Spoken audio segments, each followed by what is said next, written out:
안녕하십니까. 저는 경상대 해양경찰학과 1호학번 박찬호라고 합니다. 저는 지금 통영해양경찰서 함정에서 근무하고 있습니다. 보통 해경준비라면 독학이랑 보통 학원을 많이 다니긴 하는데, 저는 학원 말고 독학을 했었습니다. 독학은 학원보다 좀 귀찮은 점이, 과목이 법이다 보니까 법이 이렇게 수시로 바뀌는 거를 내가 직접 알아와야 되고, 또 학원에서 주는 문제집을 제가 직접 찾으러 다니면서 문제를 받아서 풀어야 되고, 그런 좀 귀찮은 점이 있는데, 대부분 제 동기들도 하는 말이, 학원을 다니는 이유가 내가 내 스스로 공부할 때 누가 옆에서 잡아줬으면 좋겠다. 그런 사람들은 학원을 다니는 걸 추천을 합니다. 체력이 또 준비하려면 체력이 들어가는데, 혼자서 운동을 한다는 애들이 몇 명 좀 있는데, 저는 체력은 학원을 다녀야 된다고 생각하거든요. 필기시험 치고 보통 체력을 치는데, 필기시험 치기 한 3개월 전부터 몸을 살살 만들어서 그렇게 준비를 해야 된다고 생각을 합니다. 인적성은 보통 학원에서 준비를 다 시켜주거든요. 학원을 다니면은 그 학원에서 인적성 면접까지 다 해주는데, 저는 학원 안 다니기 때문에 인적성은 따로 학원을 다녔었습니다. 면접이랑. 근데 면접은 좀 저는 도움이 많이 됐었는데, 인적성은 혼자서라도 이렇게 문제를 풀어볼 수 있는 사람들은 인적성은 굳이 만들어도 된다고 생각을 하거든요. 면접은 그리고 학원이나 아니면 스터디 소그룹을 만들어서 4명, 5명 이렇게 해서 하는 거를 좀 추천을 드리고요. 저는 해경 준비를 그렇게 했었습니다. 인명 구조도 해야 되고, 배에 불이 났을 때 불도 꺼야 되고, 배가 가라앉았을 때 그 상황에서 인명 구조도 해야 되고, 배가 고장났을 때 예인도 해야 되고, 오염 터지면 오염 방제도 해야 되고, 그 외에도 범죄 단속도 해야 되고, 엄청 하는 일이 많거든요. 근데 대부분 그 상황에 해당되는 쓰이는 장비들도 다 다르고, 상황이 벌어졌을 때 상황 처리하는 방법도 다 다르고, 그렇기 때문에 처음 들어가면은, 저도 해양경찰 의경을 나왔지만 기초적인 건 알고 있었지만 들어가니까 좀 많이 다르더라고요. 그런 거는 들어와가지고 실무에서 직접 겪어보면서, 그러면서 성장을 배우고 성장하는 게 그게 맞다고 저는 생각을 합니다.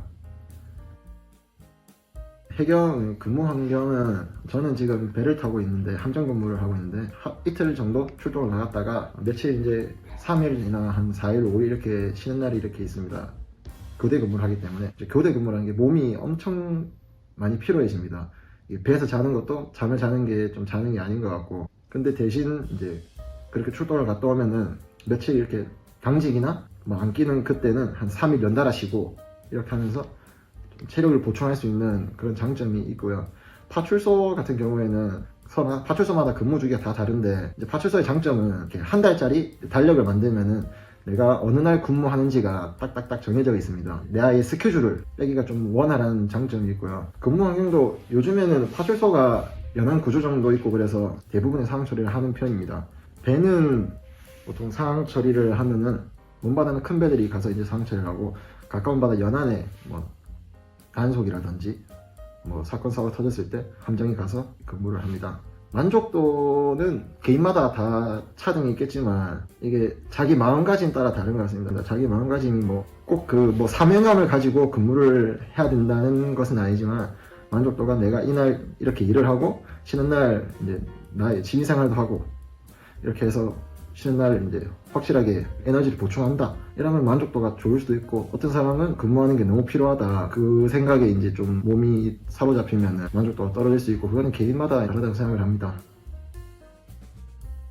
저희 해양경찰학과를 다니면은 해경에 관련된 과목도 배우고, 해경에 관련되지 않은 그런 과목들도 배우는데, 모든 과목이 안 중요한 과목은 없습니다. 근데 제가 공부를 학교 다니면서 여러 가지 공부나 실습이나 해봤을 때는, 일단 학교에서 하는 해경 관련된 법 과목이라든지 회사법규, 회사 영어 이런 과목들은 좀 기초적인 거라도 그때 좀 해놓으면은 다음에 해경 공부할 때 훨씬 머리에 잘 들어오더라고요. 기초 지식이 있으니까.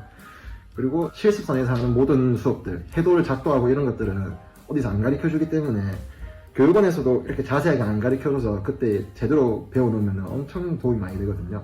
저도 교육원 가서도 그때 배웠던 걸로 교육원 가서 약간 좀 이득을 많이 봤었고, 그리고 한 가지 더 추천하고 싶은 거는 어구어법 수업은 좀 들어줬으면 좋겠다. 왜냐면은 함정 근무를 하든 파출소 근무를 하든 어쨌든 어민이랑 어선을 상대해야 되는 거기 때문에 저 배가 뭘 하는 배인지, 뭘 잡고 어떤 항해를 하는지, 그리고 저 어민이 이 철에는 고기가 많이 나서 어느 배가 많이 나가고 그런 거에 대한 거를 어고법 시간에 좀 가르쳐 주기 때문에 그렇게 막 깊게 안 파고 듣다가도 해놓으면 해경 실무할 때 도움이 많이 되더라고요. 그래서 저는 이제 그런 과목들은 집중적으로 해줬으면 좋겠다 그렇습니다. 제 동기들이랑 얘기를 뭐 술 마시면서 한 번씩 하는데 너무 아쉽다. 그만큼 놀았는데도 좀 더 해보고 싶은 게 더 많았는데 좀 아쉽다는 생각이 많이 듭니다. 이 앞에 있는 사람들도 저희 동기들이 학교 다닐 때 얼마나 많이 놀았는지 알지만 그래도 노는 건 항상 아쉽잖아요. 그리고 좀 그거 있으면 좋겠습니다.